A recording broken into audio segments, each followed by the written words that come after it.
Muito bem, nós estamos chegando com o nosso segundo bloco aqui na Mix nesta quarta-feira. Agora é hora da gente falar com Adolfo Padilha. Adolfo, bem-vindo. Vamos lá para o seu destaque. Fala aí, os amigos da Mix FM.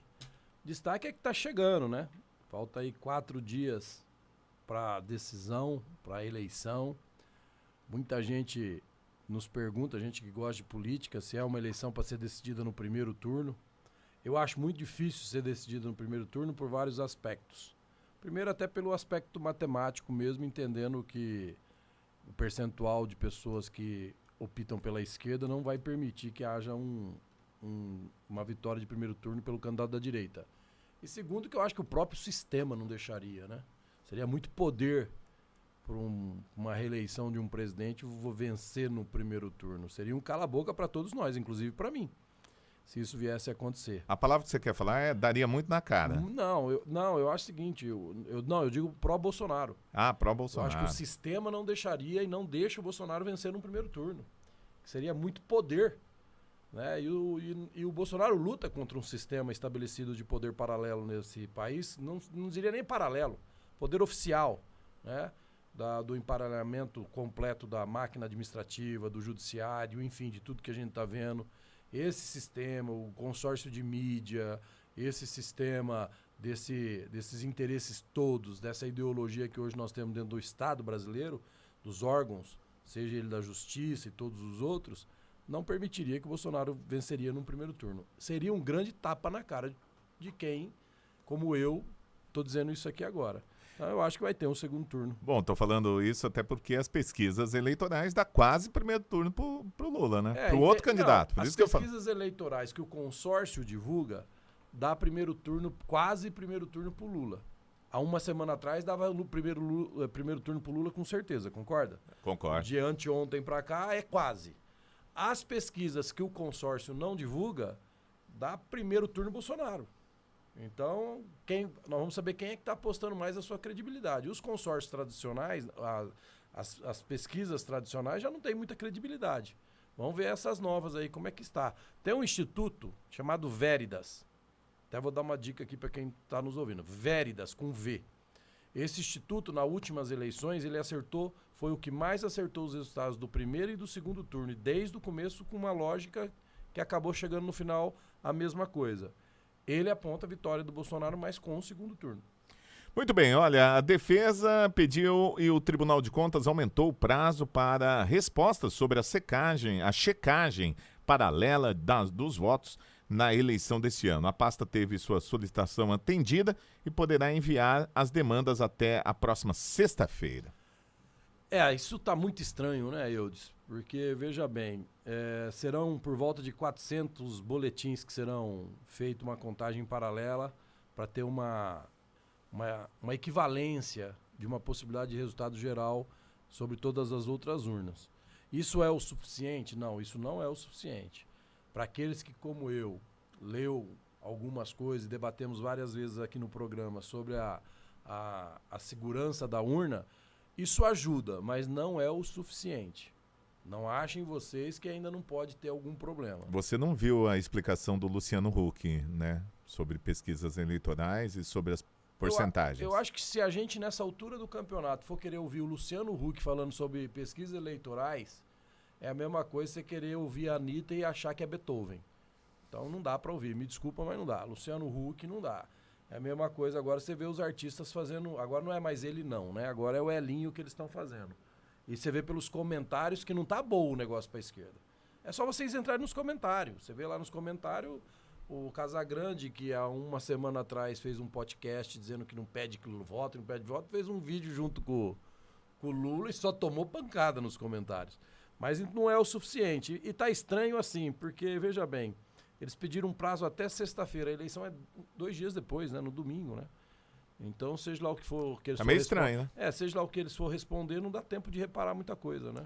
E olha, ontem o Adolfo Padilha trouxe uma informação de 131 delegados da Polícia Federal que encaminharam uma notícia-crime contra o ministro Alexandre de Moraes e o delegado Fábio Álvares Chor, da Diretoria de Inteligência do órgão, à Procuradoria-Geral da República. Os delegados alegam abuso de autoridade. Não, e não Eu, só... antes de falar disso, quero colocar uma pimenta nessa conversa para sua resposta.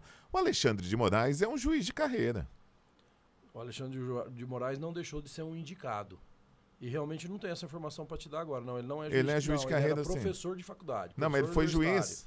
Eu não tenho essa informação, não posso confirmar. Acho que é bom até a gente dar uma pesquisada aí. Procura aí no pai Google. Mas, de qualquer forma, ele é mais um indicado da esquerda para estar no STF. E anda abusando mesmo. Se você pega lá, um dos termos que eles usam nessa petição, os 131 delegados, eles falam em malabarismo jurídico na tentativa de impingir aos empresários infrações penais, parecendo que tramavam num seguro intransponível esconderijo de grupos de WhatsApp, né? Eles falam também não só do abuso, mas eles falam que está caracterizada a perseguição política, a característica de uma ação política por conta desse magistrado contra ou com interesse de caráter político puramente. E, infelizmente, eu vou te falar uma coisa aqui e falo isso com muita convicção. O amadurecimento da democracia brasileira passa pela cassação ou afastamento de um ministro do STF. O Brasil vai ter que assistir isso. A democracia brasileira não pode mais ter chegado num limite de rompimento ou de sair das quatro linhas, como fala o presidente Bolsonaro, sem nós brasileiros assistirmos o afastamento ou que seja até mesmo um julgamento de um dos ministros do STF. Isso vai fortalecer a nossa democracia. Eles mudaram tanto, eles fizeram tantas modificações na Constituição para chegar no pretexto jurídico que eles queriam. Eles se intrometeram tanto em ações que não eram para eles se intrometer, não era competência deles se intrometerem. Eles viraram protagonista de um filme que eles tinham que ser apenas observadores. É assim que a Suprema Corte teria que agir. Eles viraram atores principais enquanto eles só tinham que ser nem coadjuvante. Eles tinham que ser plateia. Gostou do filme? Fica. Não gostou, sai. Tipo assim, não gostou, sai e pede o dinheiro de volta. Então eu acho que o amadurecimento da democracia brasileira passa por esse processo de todos nós brasileiros que prezamos pela democracia, liberdade de expressão. Veja tudo o que aconteceu. É o presidente proibido de fazer live, é interferindo na nomeação de delegados federais, é o presidente proibido de usar a imagem da esposa, é o presidente proibido de usar a imagem do 7 de setembro.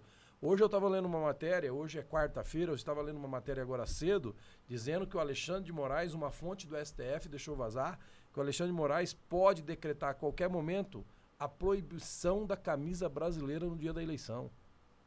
Quer dizer... É absurdo. O absurdo... Um absurdo total. O absurdo é a gente dizer isso aqui e a gente achar que isso é possível, diante de tanta coisa que a gente está vendo. Esse é o absurdo. Ele pensar isso não é absurdo. O absurdo é nós sabemos que se realmente ele quiser fazer, ele vai fazer, porque ele já fez coisa pior. Né? Já tentou, inclusive. Já teve um juiz lá nos ricões desse Brasil que tentou proibir o verde e amarelo. Então, quer dizer... mas eu disse aqui ontem e repercutiu muito bem, até agradeço, mando um abraço lá pro Tiagão do Posto, Monte Carlo, ele foi um dos que veio falar isso para mim. Está faltando a gente assistir as manifestações das entidades sérias desse país. As entidades sérias dos juízes concursados, as entidades sérias dos advogados desse país, exatamente sobre os abusos que o Alexandre de Moraes está cometendo. Você não viu uma manifestação sobre o absurdo de descondenar o Lula por causa do CEP. Então tem alguma coisa errada. Nós precisamos... Não é uma simples eleição, é de fato uma escolha. O que você quer para o seu país, para os seus filhos, para os seus netos a partir do domingo? É essa a decisão que você vai ter que tomar. Muito bem, deixa eu corrigir aqui. Eu falei que era, e o Padilha me corrigiu aqui, o Alexandre de Moraes não foi juiz, não. Eu até entrei na carona de um comentarista aí, de uma co-irmã, vamos chamar assim, mas não é não. Ele foi promotor público, inclusive passou professor universitário. Passou em primeiro lugar. Aliás, escreveu um livro sobre Constituição e ele mesmo acho que não leu o livro dele, porque tudo que ele escreve no livro ele faz tudo ao contrário hoje, ou quase tudo. Muito bem, vamos falar de economia. O ministro de Minas e Energia afirma que a Petrobras vai vender refinarias. Adolfo Sachida disse que a medida faz parte de um acordo com o Conselho Administrativo de Defesa Econômica. E aí, Adolfo? Olha, eu acho que isso... Qual é o grande ganho disso? antes daqueles apaixonados dizer que absurdo, vai vender refinarias da Petrobras. Não, isso abre o mercado. Isso traz a concorrência. Isso traz competição de preço. Isso traz competição de atendimento, de qualidade de combustível. Os Estados Unidos, que é uma superpotência, tem lá, se eu não me engano, mais de 50 marcas de distribuidoras de combustível e refinarias diversas. Então é um processo que a Petrobras vai ter que passar. Eu acho que é um processo daquele mercado liberal que a gente quer ver no Brasil. Né? Eu acho que é um processo que daquele capital que a gente quer ver de investimentos em infraestrutura que é tão necessária no nosso país e o combustível, que é algo tão importante que todos nós usamos todos os dias, ter competição para ter melhores preços e melhores condições. Então eu vejo isso como uma ação bem no sentido liberal mesmo, daquilo que a gente espera de uma economia liberal, e também de uma visão estratégica na questão da gestão econômica do país no que se trata de combustível. Então eu acho uma atitude acertada. Muito bem, vamos lá para mais uma informação. Olha, deixa eu colocar aqui que eu separei para conversar com o Adolfo Padilha. A nossa... É sobre o mercado financeiro. Vamos falar aí que o mercado financeiro reduziu a projeção de inflação e está prevendo o aumento do PIB para esse ano ainda, em 2022. A que se deve esse otimismo do mercado? Não é otimismo, são fatos, Eudes. Não é otimismo, é o que está acontecendo. O Brasil está tendo deflação, coisa que nós nunca assistimos antes, pós-pandemia. O produto interno bruto do Brasil tem aumentado, fora de qualquer escala das previsões dos economistas fizeram aí, né? O Brasil tem a menor, hoje, o custo do Estado brasileiro é o menor dos últimos 20 anos, isso ninguém fala, né? Então, as contas das estatais hoje são mais de 168 bilhões de lucro, coisa que há 3 anos atrás eram bilhões de prejuízo, né? O Brasil hoje tem reduções e zerou impostos de vários produtos que a gente vê por aí, coisas que a gente nunca assistiu no Brasil. Então, a inflação nossa é menor do que dos Estados Unidos, que é uma superpotência, e menor do que muitos outros países que são mais potências do que o Brasil. Ontem eu li um artigo muito interessante dizendo que a guerra, a pandemia e esse equilíbrio econômico pode fazer do Brasil uma superpotência em muito menos tempo do que estava sendo previsto. Porque o Brasil já alimenta o mundo, com a economia estabilizada, com os commodities caminhando do jeito que está caminhando, o Brasil pode ser uma referência nessa equação de preço, e isso ele pode fazer ele se tornar uma potência muito maior, num menor espaço do que já é previsto para que o Brasil seja. Então, tudo isso vem do quê? Tudo isso vem do quê? Tem acertos e tem erros? Claro que tem erros, mas a gente tem que admitir que os acertos são muito mais. Tudo isso vem de um ministro da Economia que tem liberdade para trabalhar, que não tem interferência do presidente da República na escolha da sua equipe. Existe do presidente, como ele mesmo fala, assim, traz aqui, me explica o que está fazendo, qual que é o resultado. Vai lá, paga para ver e arrisca e o cara está acertando.